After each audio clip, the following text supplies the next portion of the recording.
एक अंतिम इच्छा। अंतिम इच्छा समय के साथ साथ राजा कृष्णदेव राय की माता बहुत वृद्ध हो गई थी। एक बार वह बहुत बीमार पड़ गई। उन्हें लगा कि अब वे शीघ्र ही मर जाएंगी। उन्हें आम से बहुत था, इसलिए जीवन के अंतिम दिनों में वे आम दान करना चाहती थी। सो उन्होंने राजा से ब्राह्मणों को आमों को दान करने की इच्छा प्रकट की। वह समझती थी कि इस प्रकार दान करने से उन्हें स्वर्ग की प्राप्ति होगी। सो कुछ दिनों बाद राजा की माता अपनी अंतिम इच्छा की पूर्ति किए बिना ही मृत्यु को प्राप्त हो गईं। उनकी मृत्यु के बाद राजा ने सभी विद्वान ब्राह्मणों को बुलाया और अपनी मां की अंतिम अपूर्ण इच्छा के बारे में बताया। कुछ देर तक चुप रहने के पश्चात ब्राह्मण बोले, ये तो बहुत ही बुरा हुआ महाराज। अंतिम इच्छा के पूरा न होने की दशा में तो उन्हें मुक्ति ही नहीं मिल सकती। वे प्रेत योनि में भटकती रहेंगी। महाराज, आपको उनकी आत्मा की शांति का उपाय करना चाहिए।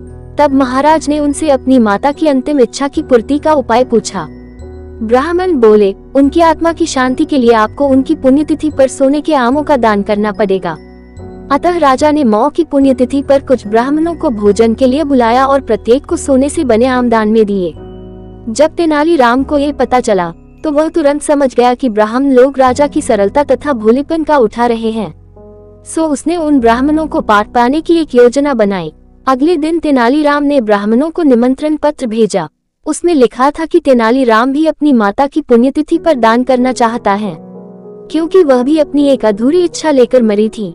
जब से उसे पता चला है कि उसकी मां की अंतिम इच्छा पूरी न होने के कारण प्रेत योनि में भटक रही होंगी, वह बहुत ही दुखी है और चाहता है कि जल्दी उसकी मौ की आत्मा को शांति मिले।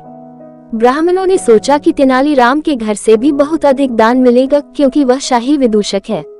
सभी ब्राह्मण निश्चित दिन तेनालीराम के घर पहुंच गए। ब्राह्मणों को स्वादिष्ट भोजन परोसा गया। भोजन करने के पश्चात सभी दान मिलने की प्रतीक्षा करने लगे।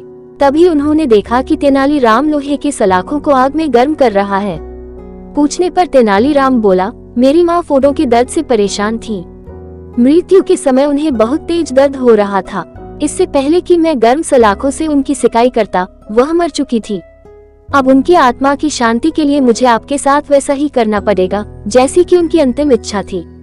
ये सुनकर ब्राह्मण बौखला गए। वे वहां से तुरंत चले जाना चाहते थे। वे गुस्से में तेनालीराम से बोले कि हमें गर्म सलाखों से दागने पर तुम्हारी मौ की आत्मा को शांति मिलेगी। नहीं महाशय, मैं झूठ नहीं बोल रहा। यदि सोने के आम दान में देने से महाराज की मौ की आत्मा को स्वर्ग में शांति मिल सकती है, तो मैं अपनी मौ की अंतिम इच्छा क्यों नहीं पूरी कर सकता।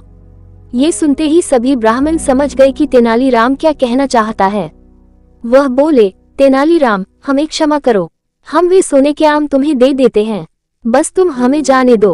तेनालीराम ने सोने के आम लेकर ब्राह्मणों को जाने दिया, परंतु एक लालची ब्राह्मण ने सारी बात राजा को जाकर बता दी।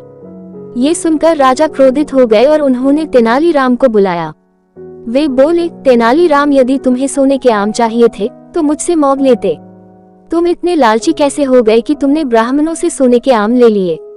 महाराज, मैं लालची नहीं हूँ, अपितु मैं तो उनकी लालच की प्रवृत्ति को रोक रहा था। यदि वे आपकी मौ की पुण्यतिथि पर सोने के आम ग्रहण कर सकते हैं, तो मेरी मौ की पुण्यतिथि पर लोहे की गर्म सलाखें क्यों नहीं झेल सकते। राजा तेनालीराम की बातों का अर्थ समझ गए। उन्होंने ब्राह्मणों को बुलाया और उन्हें भविष्य में लालच त्यागने को कहा।